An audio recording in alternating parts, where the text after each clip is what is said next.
What if I told you that one white powder quietly supports modern civilization, from the glass in skyscrapers to the detergent in your home, to the clean water you drink, and even the batteries powering electric vehicles?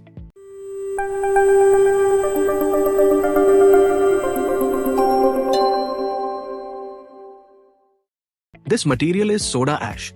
Scientifically known as sodium carbonate, soda ash is often called the salt of the chemical industry. Not because it looks ordinary, but because it is foundational, almost invisible to consumers, yet impossible to replace in manufacturing. Soda ash is a white, odorless, water-soluble powder, and it exists in two primary industrial forms.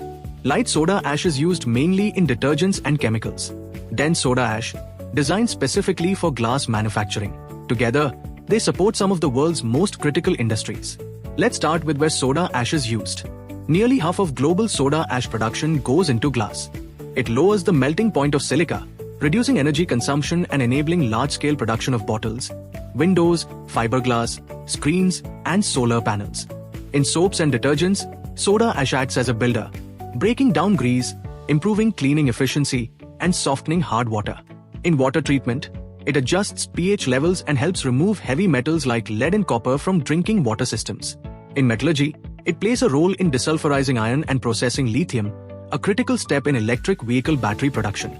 Even the food industry uses soda ash in controlled quantities, where it functions as an acidity regulator under the code E500.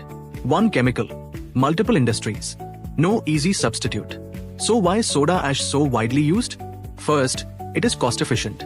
Compared to other alkaline chemicals like caustic soda, it delivers similar functionality at a lower cost. Second, it is versatile. Its high solubility and chemical reactivity make it suitable for dozens of industrial processes. And third, it fits into sustainability frameworks. Soda ash can occur naturally as trona, and in many industries, it is recycled within closed-loop systems. That said, it must be handled carefully. It can irritate the skin, eyes, and respiratory tract. And because it absorbs moisture from the air, it requires dry, sealed storage and proper safety gear during handling. Now let's look at the market. The soda ash industry is entering a strong growth phase. By 2030, the global market is expected to reach between $26 and $28 billion, growing at approximately 4 to 6% annually. This growth is being driven by three major forces. First, solar energy. Every solar panel requires high-clarity glass, and that glass depends on high-purity soda ash. Second, electric vehicles. Lithium carbonate production relies heavily on soda ash as a processing input.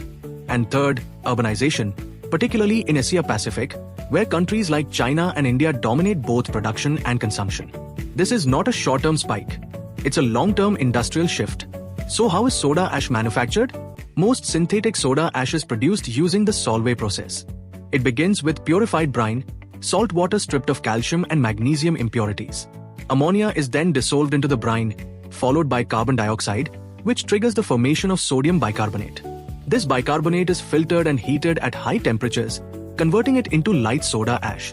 For glass applications, the product is further processed through hydration and re-drying to produce dense soda ash. This entire operation runs inside large-scale industrial systems, carbonating columns over 20 meters tall, rotary kilns, vacuum filters, boilers, and distillation units. This is why soda ash manufacturing is not a small-scale business. Plant location is critical. Facilities are usually built near salt sources or limestone mines, with access to large quantities of energy, water, and bulk transportation infrastructure like railways or ports.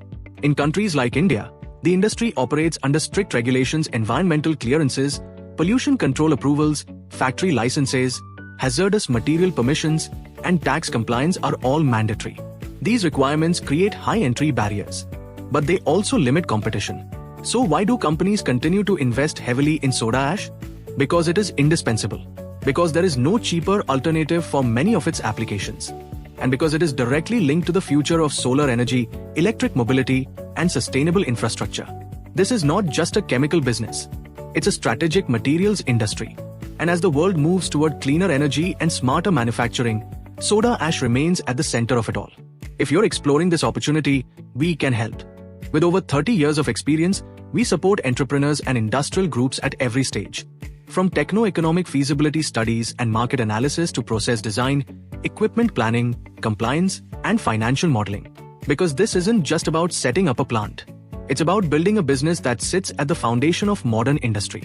If you found this breakdown valuable, let us know in the comments. And for more deep dives into high barrier manufacturing opportunities, like, share, and subscribe to the channel.